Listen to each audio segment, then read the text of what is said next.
Genesis 38, NIV. Judah and Tamar. At that time, Judah left his brothers and went down to stay with a man of Adullam named Hirah. There Judah met the daughter of a Canaanite man named Shua. He married her and made love to her. She became pregnant and gave birth to a son who was named She conceived again and gave birth to a son and named him Onan. She gave birth to still another son and named him Shelah. It was at Kezib that she gave birth to him. Judah got a wife for his firstborn, and her name was Tamar. But Judah's firstborn, was wicked in the Lord's sight, so the Lord put him to death. Then Judah said to Onan, "Sleep with your brother's wife, and fulfill your duty to her as a brother-in-law to raise up offspring for your brother." But Onan knew that the child would not be his. So whenever he slept with his brother's wife, he spilled his semen on the ground to keep from providing offspring for his brother. What he did was wicked in the Lord's sight, so the Lord put him to death also. Judah then said to his daughter-in-law Tamar, "Live as a widow in your father's household until my son Shelah grows up." For he thought, he may die too, just like his brothers. So Tamar went to live in her father's household. After a long time, Judah's wife, the daughter of Shua, died. When Judah had recovered from his grief, he went up to Timnah, to the men who were shearing his sheep, and his friend Hirah the Adullamite went with him. When Tamar was told, "Your father-in-law is on his way to Timnah to shear his sheep," she took off her widow's clothes, covered herself with a veil to disguise herself, and then sat down at the entrance to Onan, which is on the road to Timnah.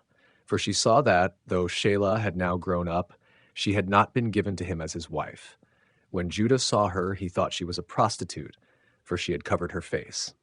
Not realizing that she was his daughter-in-law, he went over to her by the roadside and said, "Come now, let me sleep with you." "And what will you give me to sleep with you?" she asked. "I'll send you a young goat from my flock," he said. "Will you give me something as a pledge until you send it?" she asked. He said, "What pledge should I give you?" "Your seal and its cord, and the staff in your hand," she answered. So he gave them to her and slept with her, and she became pregnant by him. After she left, she took off her veil and put on her widow's clothes again. Meanwhile, Judah sent the young goat by his friend the Adullamite in order to get his pledge back from the woman, but he did not find her. He asked the men who lived there, "Where is the shrine prostitute who was beside the road at Onan?" "There hasn't been any shrine prostitute here," they said. So he went back to Judah and said, "I didn't find her. Besides, the men who lived there said, 'There hasn't been any shrine prostitute here.'"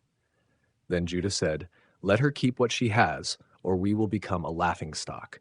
After all, I did send her this young goat, but you didn't find her." About 3 months later, Judah was told, "Your daughter-in-law Tamar is guilty of prostitution, and as a result she is now pregnant." Judah said, "Bring her out and have her burned to death." As she was being brought out, she sent a message to her father-in-law. "I am pregnant by the man who owns these," she said. And she added, "See if you recognize whose seal and cord and staff these are." Judah recognized them and said, "She is more righteous than I, since I wouldn't give her to my son Shelah." And he did not sleep with her again. When the time came for her to give birth, there were twin boys in her womb. As she was giving birth, one of them put out his hand. So the midwife took a scarlet thread and tied it on his wrist and said, "This one came out first." But when he drew back his hand, his brother came out, and she said, "So this is how you have broken out." And he was named Perez. Then his brother, who had the scarlet thread on his wrist, came out, and he was named Zerah. Please subscribe to the channel.